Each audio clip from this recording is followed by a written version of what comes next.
નમસ્કાર વિદ્યાર્થી મિત્રો, કેમ છો? મજામાં?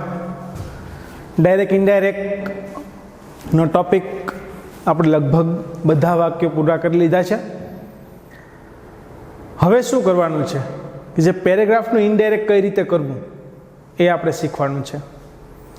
એ પહેલાં હું તમને થોડીક વીતેલા જે 11 લેક્ચર છે 11 લેક્ચરની થોડીક માહિતી આપી દઉં. ડાયરેક્ટ ઇનડાયરેક્ટની શરૂઆત કરી હતી આપણે પહેલું વાક્ય વિધાન વાક્યથી શરૂઆત કરી હતી.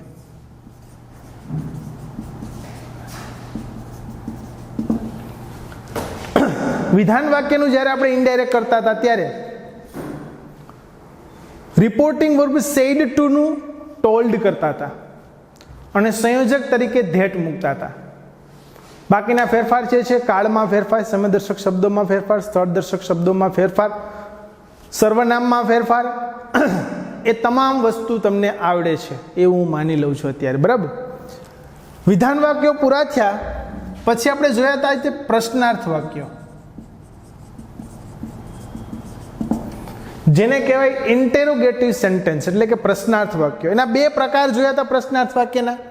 પહેલો પ્રકાર જોયો તો સહાયકારક ક્રિયાપદથી બનતા પ્રશ્નાર્થ વાક્યો, અને બીજો પ્રકાર જોયો તો વિદ્યાર્થી મિત્રો WH પ્રશ્ન સૂચક શબ્દોથી બનતા. સહાયકારક ક્રિયાપદથી બનતા પ્રશ્નાર્થ વાક્યો છે એની શરૂઆત જે તે સહાયકારક ક્રિયાપદથી થતી હતી. સહાયકારક ક્રિયાપદ કોને કહેવાય? Am, is, are, was, were, do, does, did, shall, will, would, should, could, must, do, does, did, આ બધા સહાયકારક ક્રિયાપદ છે. Have, has, had, will have, shall have. એની અંદર અને WH પ્રશ્ન સૂચક શબ્દો. WH પ્રશ્ન સૂચક શબ્દો કેટલા છે? Who, what, when, where, why, which, whom, how many, how much, how far, આટલા. તો બંનેમાં તફાવત એ રહેતો હતો કે જો સહાયકારક ક્રિયાપદથી બનતું પ્રશ્નાર્થ વાક્ય આવે તો એની અંદર સંયોજક તરીકે ઇફ અથવા વેધર વાપરતા હતા. ઇફ પણ વાપરી શકાય, ઇફના બદલામાં વેધર પણ વાપરી શકાય. જ્યારે WH પ્રશ્ન સૂચક શબ્દ હતો તો એની અંદર જે તે WH સૂચક શબ્દ છે ને એને જ સંયોજક તરીકે વાપરતા હતા. પ્રશ્નાર્થ વાક્યની એક ખાસિયત હતી કે જ્યારે ડાયરેક્ટ સ્પીચમાંથી તમે ઇનડાયરેક્ટ સ્પીચમાં ફેરવો ત્યારે પ્રશ્નાર્થ વાક્યનું વિધાન વાક્યમાં રૂપાંતર કરી નાખવાનું છે. વિધાન વાક્ય એટલે કે પ્રશ્નાર્થ ચિહ્નને દૂર કરવાનું અને પૂર્ણ વિરામ મૂકવાનું. પ્રશ્નાર્થ વાક્ય છે એની અંદર સહાયકારક ક્રિયાપદ આગળ હોય, કર્તા પાછળ હોય, એમાં તમારે ફેરફાર કરવાનો, કર્તાને આગળ લઈ લેવાનો, સહાયકારક ક્રિયાપદને પાછળ લઈ લેવાનું. બરાબર? ત્યારબાદ ત્રીજો પ્રકાર જોયો તો એ છે આજ્ઞાર્થ વાક્યો, જેને ઇમ્પેરેટિવ સેન્ટેન્સ પણ કહેવાય છે. આજ્ઞાર્થ વાક્યોને આજ્ઞાર્થ વાક્યમાં જુદા જુદા ઘણા બધા ભાવ હતા. રિપોર્ટિંગ વર્બ સેડ ટુ ના બદલે જુદા જુદા ઘણા બધા ભાવ આપણે મૂકતા હતા. વિનંતી હોય તો રિક્વેસ્ટેડ, હુકમ હોય તો ઓર્ડર્ડ, ચેતવણી હોય તો વોર્ન, ધમકી હોય તો થ્રીટેન્ડ, સલાહ હોય તો એડવાઇઝ, સૂચન હોય તો સજેસ્ટેડ, આવું બધું મૂકતા હતા. અને આજ્ઞાર્થ વાક્યમાં બે પ્રકાર હતા, હકાર અને નકાર. હકારની શરૂઆત છે ક્રિયાપદના મૂળ રૂપથી થતી હતી, નકારની શરૂઆત છે ડોન્ટ પછી ક્રિયાપદના મૂળ રૂપથી થતી હતી. આખી એની વાક્ય રચના લખાવી હતી. સંયોજક તરીકે બે શબ્દ આવે, એમાં જો હકાર હોય તો ટુ આવે ને નકાર હોય તો નોટ ટુ આવે. બરાબર? આજ્ઞાર્થ વાક્ય પછી જોયું તો ચોથા લેક્ચરમાં આપણે લેટ વાળા વાક્યો જોયા હતા. એમાં પણ બે પ્રકાર પાડ્યા હતા. એક લેટ્સ અથવા લેટસ હોય તો, અને બાકી લેટ પછી કોઈ અન્ય કરતા, એટલે કે let me, let him, let her, let them, let પછી કોઈ નામ. ત્યારે તો આની અંદર શું થતું હતું? એમાં સજેસ્ટેડ અથવા પ્રપોઝડ ટુ મુકાતું હતું રિપોર્ટિંગ વર્બ તરીકે, સંયોજક તરીકે ધેટ મુકાતું હતું, યોગ્ય કર્તા મુકાતો હતો, અને પછી શુડ નામનો શબ્દ. જો વિદ્યાર્થી મિત્રો યાદ કરજો, તમારી પાસે લખેલું તૈયાર છે. આની અંદર શુડ નામનો શબ્દ આપણે ફરજિયાત મૂકતા હતા. લેટ પછી અન્ય કોઈ કરતા આવે ત્યારે શું કરવાનું? એની અંદર છે રિક્વેસ્ટેડ આવતું હતું અને સંયોજક તરીકે ટુ આવતું હતું. ત્યાં આપણે લેટવાળા વાક્ય પણ પૂર્ણ કર્યા હતા. પાંચમા વાક્યના પ્રકારની અંદર આપણે વાત કરીએ તો ઉદ્ગાર વાક્યો. સામાન્ય કરતા કંઈક વિશિષ્ટ થાય ત્યારે આપણે અંદરથી ઉદ્ગાર નીકળે. સામાન્ય પરિસ્થિતિમાં ઉદ્ગાર નથી નીકળવાનો. કોઈ ચિત્ર દોર્યું હોય એ એઝ નેસેસરી જો સારું ચિત્ર ન હોય તો આપણે કે બરાબર છે, પણ ખૂબ સુંદર ચિત્ર હોય તો આપણે એમાં અંદરથી ઉદ્ગાર નીકળે, અરે વાહ. રોડ ઉપરથી તમે ચાલ્યા જતા હોય ને કોઈ અકસ્માત થયો હોય અને તમે નજરે જોનાર હોય તો તમને અંદરથી દુઃખ થાય, અરે રે. તો આ છે એ ઉદ્ગાર હતા. ઉદ્ગાર વાક્યોની અંદર જેવો ભાવ હોય વાક્યની અંદર, એક્સલેમ્ડ વિથ દુઃખનો ભાવ હોય તો સોરો, પ્રેમનો ભાવ હોય તો લવ, આનંદનો ભાવ હોય તો જોય અથવા ડિલાઇટ, ગુસ્સાનો ભાવ હોય તો એક્સલેમ્ડ વિથ એંગર, તિરસ્કારનો ભાવ હોય તો એક્સલેમ્ડ વિથ ડિસગસ્ટ, દયાનો ભાવ હોય તો એક્સલેમ્ડ વિથ પીટી, આશ્ચર્ય હોય તો એક્સપ્લેમ્ડ વિથ સરપ્રાઇઝ. આ રીતે છે એ ઉદ્ગાર વાક્યો બનતા હતા. ઉદ્ગાર વાક્યમાં બે શબ્દો આપણે મૂકતા હતા, રિયલી અને વેરી, કે જે ઉત્કટતા સૂચક શબ્દો હતા. ઉદ્ગાર વાક્યો પૂર્ણ થયા ત્યારબાદ આવતા હતા શુભેચ્છા સૂચક વાક્યો.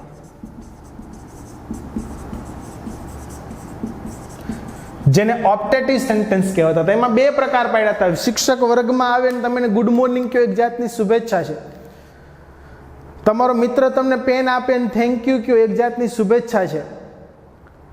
પરીક્ષા દેવા જતા હોય અને કોઈ આપણને બેસ્ટ ઓફ લક કે ઓલ ધ બેસ્ટ કે, એક જાતની શુભેચ્છા છે. પરીક્ષામાં આપણે વર્ગમાં પ્રથમ નંબરે આવ્યા, કોઈ આપણને કોંગ્રેચ્યુલેશન કહે, એક જાતની શુભેચ્છા છે.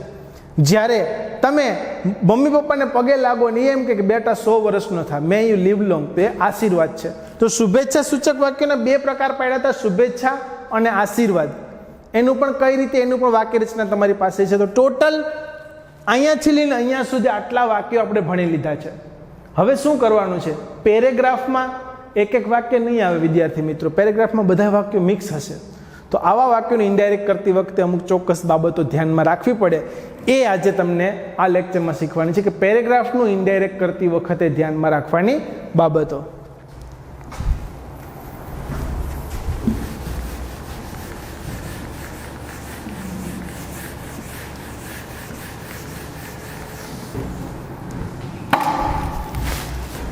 હેડિંગ બાંધજો. પેરેગ્રાફનું ઇન્ડાયરેક્ટ કરતી વખતે ધ્યાનમાં રાખવાની બાબતો.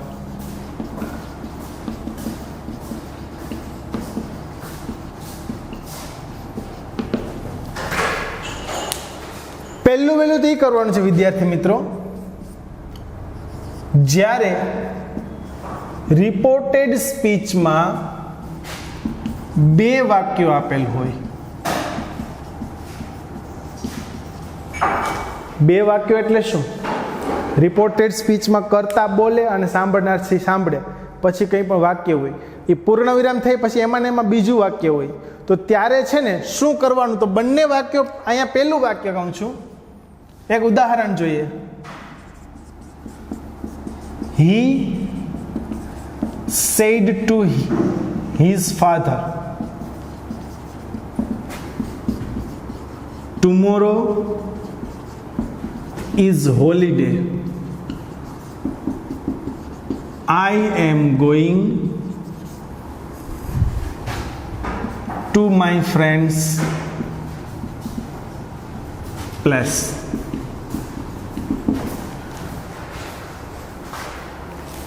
આ બે વાક્યો છે. જોજો, બોલનાર છે હી, સાંભળનાર છે his father. Tomorrow is holiday, આવતીકાલે રવિવાર છે. I am going to my friends place. જોજો વિદ્યાર્થી મિત્રો, બે વાક્યો છે. આનું આપણે ઇનડાયરેક્ટ કરીએ, તમને આવડશે. વિધાન વાક્ય છે હી સેડ ટુ નું ટોલ્ડ હિઝ ફાધર, સંયોજક તરીકે ધેટ ટુમોરો ઇઝ હોલિડે. અને પછી બીજું વાક્ય છે તો વચ્ચે એક શબ્દ આવે, ઉમેરવાનો આવે, એન્ડ એડેડ ધેટ. પણ આમાં બંને વિધાન વાક્યો છે. આ પહેલું વાક્ય છે પણ કેવું છે? વિધાન છે. બીજું વાક્ય પણ વિધાન છે. તો એક શોર્ટ તમને સમજૂતી આપી દો. અહીંયા એક એટલે પ્રથમ વાક્ય, અહીંયા બે એટલે બીજું વાક્ય. પહેલું વાક્ય વિધાન હોય અને બીજું વાક્ય પણ વિધાન હોય, તો શેનાથી જોડવાનું? And added that. આ લખવાનું છે તમારે. પહેલું વાક્ય વિધાન હોય અને બીજું વાક્ય પ્રશ્નાર્થ હોય, તો એન્ડ આસ્ક્ડ થી જોડવાનું. પછી જે સહાયકારક ક્રિયાપદો આપણે મૂકવાના હોય તે. પહેલું વાક્ય પ્રશ્નાર્થ હોય અને બીજું પણ પ્રશ્નાર્થ હોય તો એન્ડ અગેઇન આસ્ક્ડ કરીને જોડવાનું. સમજાય છે વિદ્યાર્થી મિત્રો? હવે એવું હોય કે પહેલું વાક્ય વિધાન હોય ને બીજું આજ્ઞાર્થ હોય. પહેલું વાક્ય વિધાન હોય અને બીજું આજ્ઞાર્થ હોય તો એન્ડ પછી જેવો ભાવ હોય ભાવ મુજબ શબ્દ અને પછી સંયોજક ટુ અથવા નોટ ટુ. તો હવે તમને થોડી ખબર પડી છે કે આખી પ્રક્રિયા પહેલેથી કરવાની જરૂર નથી. જ્યાંથી વાક્ય પૂરું થાય ત્યાં એન્ડ એડેડથી કરીને આપણે જોડી દેવાનું. બરાબર?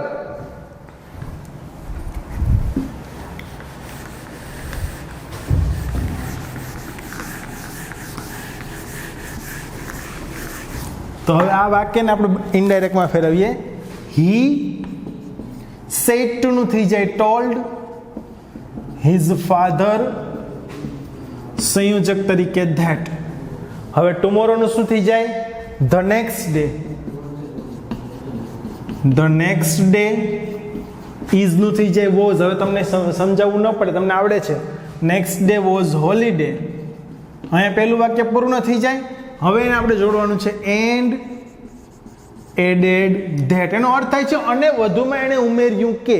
And added that I am going to my friends place. I નું થઈ જાય હી, એમ નું થઈ જાય was. He was going to, my નું થઈ જાય હિઝ ફ્રેન્ડ્સ પ્લેસ. સમજાય છે વિદ્યાર્થી મિત્રો? હવે એક પ્રશ્નાર્થનું ઉદાહરણ લઈ લઈએ.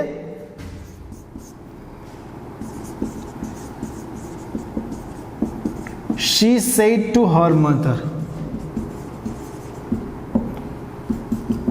I have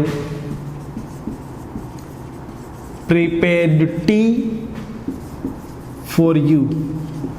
I have prepared tea for you. Did you drink it? જોજો વિદ્યાર્થી મિત્રો, તેણીએ તેની માતાને કહ્યું કે મેં તારા માટે ચા બનાવેલી હતી, શું તે પીધી? પહેલું વાક્ય વિધાન છે અને બીજું વાક્ય છે એ પ્રશ્નાર્થ છે. ત્યારે શું કરવાનું? હવે તમને પ્રશ્ન થાય કે સાહેબ પહેલું વાક્ય વિધાન છે ને બીજું પ્રશ્નાર્થ છે, તો અહીંયા આપણે શું કરવાનું? રિપોર્ટિંગ વર્બ તરીકે ટોલ્ડ મૂકવાનું કે આસ્ક્ડ મૂકવાનું? પણ તમારે પહેલું વાક્ય છે એને ધ્યાનમાં રાખવાનું.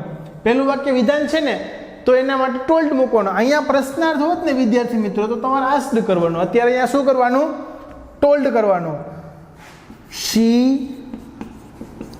told her mother, સંયોજક તરીકે that. I નું થઈ જાય she, have નું થઈ જાય had. પૂર્ણ વર્તમાન કાળનું પૂર્ણ ભૂતકાળ. She had prepared tea for. હવે આ કેટલામો યુ છે? પહેલો યુ છે કે બીજો યુ છે? પહેલા યુ ને શિંગડા હતા જ્યારે બીજા યુ ને શિંગડા નહોતા. એવું નથી.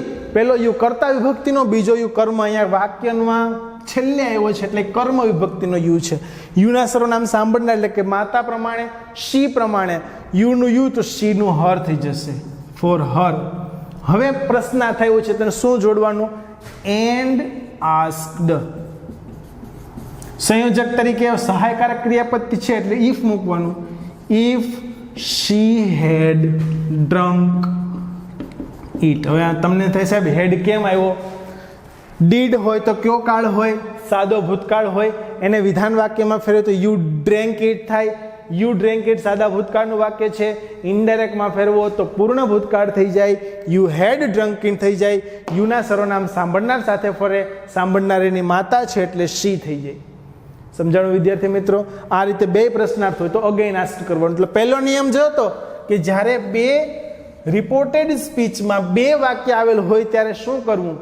એન્ડ એડેડ ધેટ થી જોડવાનું, એન્ડ આસ્ક થી જોડવાનું, અગેન આસ્ક થી જોડવાનું.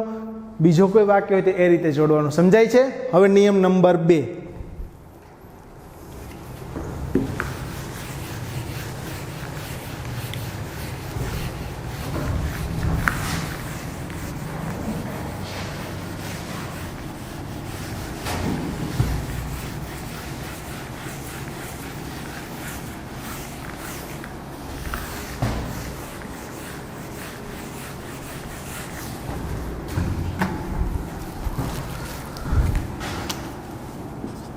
જ્યારે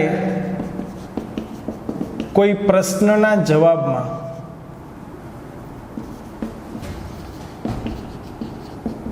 ટૂંકમાં જવાબ આપેલ હોય ત્યારે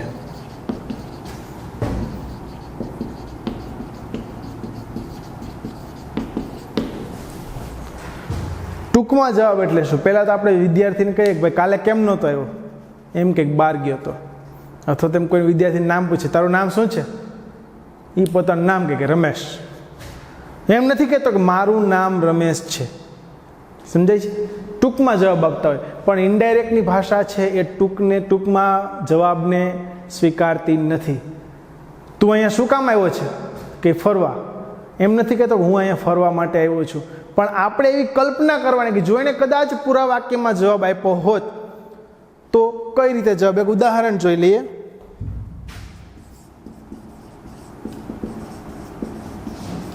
The inspector said to Mitali, "What is your name?"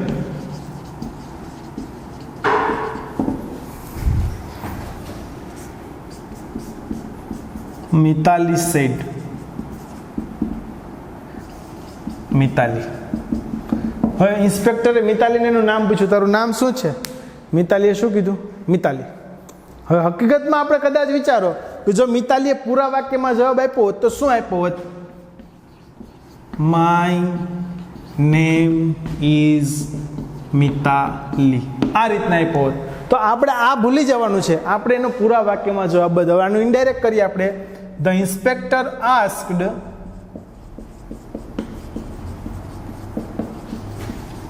Mitali what her name was. હવે મિતાલી એ જવાબ આપે છે એટલે સેડ ટુ ટોલ્ડ કરો તો ચાલે, પણ જવાબ કોઈ વસ્તુનો આપે છે એટલે રિપ્લાઇડ કરે તો વધારે સારું લાગે. તો મિતાલી રિપ્લાઇડ ધેટ. હવે આને આપણે ભૂલી જવાનું છે. આનું ઇનડાયરેક્ટ કરવાનું છે. Her name was Mitali.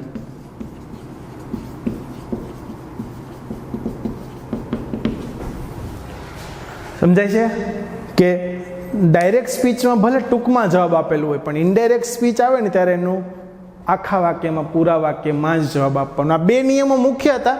હવે એક નાનકડું એવું કોષ્ટક છે જે તમને સમજાવી દઉં, ત્યારબાદ ડાયરેક્ટ ઇનડાયરેક્ટની પેરેગ્રાફ કઈ રીતે ઇનડાયરેક્ટ કરવું એની સમજૂતી પૂર્ણ થાય પછી આપણે પેરેગ્રાફનું ઇનડાયરેક્ટ કરશું.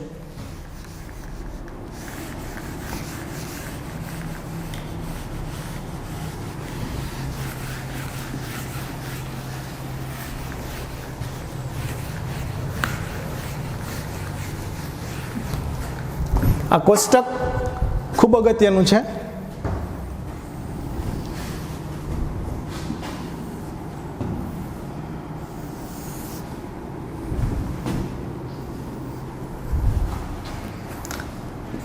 એમાં પેલું યસ અથવા નો, હા કે નામાં જવાબ તરીકે આવે તો.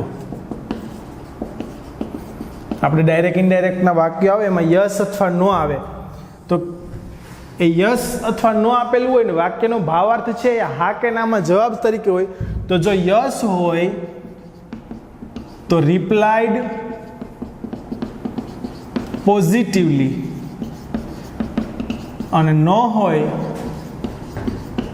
તો રિપ્લાઇડ નેગેટિવલી. એ જ યસ અને નો છે એ સંમતિ કે અસંમતિ, યસ અથવા નો, સંમતિ કે અસંમતિ, જવા માટે કોઈ યસ અથવા નો સંમતિ આપે તરીકે આવે તો. કોઈ વિદ્યાર્થી છે એ શિક્ષકને ઘરે જવાની સંમતિ માગે, શિક્ષક ના પાડે તો એમાં રિપ્લાય પોઝિટિવલી નેગેટિવલી ના આવે. યસ હોય ને તો અગ્રીડ આવે અને નો હોય તો ડિસઅગ્રીડ આવે. સમજાય છે વિદ્યાર્થી મિત્રો? ત્યાર પછી ઓકે, વેલ, ઓલરાઈટ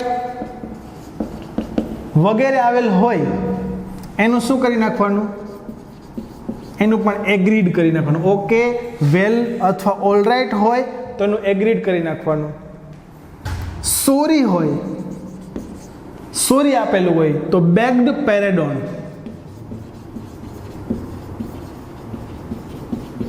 અથવા એપોલોજાઇઝડ. સોરી આપેલું હોય તો બેગ્ડ પેરેડોન અથવા અપોલોજાઇઝડ કરી નાખવાનું.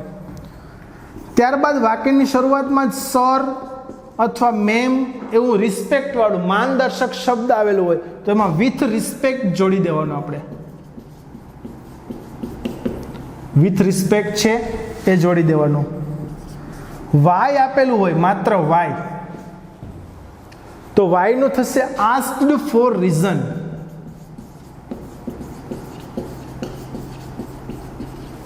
વાય નું થશે આસ્ક્ડ ફોર રીઝન. અને છેલ્લું છે એ લખાવી દઉં માત્ર. આપણે ઘણી વખત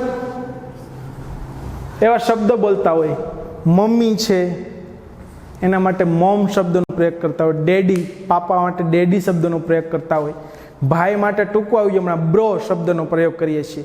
તો એ ટૂંકાક્ષરી હોય ને એને પૂરું કરી નાખવાનું. મમ્મી, પાપા, બ્રો, સિસ વગેરે હોય એનું મધર કરવાનું. મમ્મી હોય તો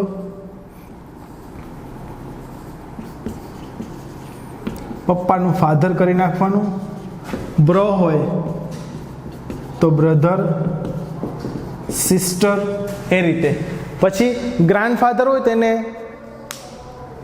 ગ્રાન્ડ મધર હોય તેને ગ્રેની કહેતા હોય આપણે, તેનું ગ્રેન્ડ મધર કરી નાખવાનું. સમજાય છે? ટૂંકમાં શિષ્ટ રૂપને જ ઇનડાયરેક્ટમાં સ્થાન છે, ટૂંકા રૂપને જરાય સ્થાન છે નહીં. તો આજના લેક્ચરમાં આપણે તમામ પ્રકારના વાક્યો છે એનું પુનરાવર્તન કર્યું અને પેરેગ્રાફનું ઇનડાયરેક્ટ કરવા માટે મહત્વની બાબતો છે એ કરી. બરાબર. હવે પછી આપણે અહીંયા ડાયરેક્ટ ઇનડાયરેક્ટની સમજૂતી આખી પૂરી થાય છે. નેક્સ્ટ લેક્ચરની અંદર પેરેગ્રાફનું આપણે ઇનડાયરેક્ટ કરીશું અહીંયાથી. બરાબર. પેરેગ્રાફ આપેલો હશે અને ઇનડાયરેક્ટ કરીશું. આજના લેક્ચરમાં આટલું જ. નેક્સ્ટ લેક્ચરમાં મળીએ. Thank you very much.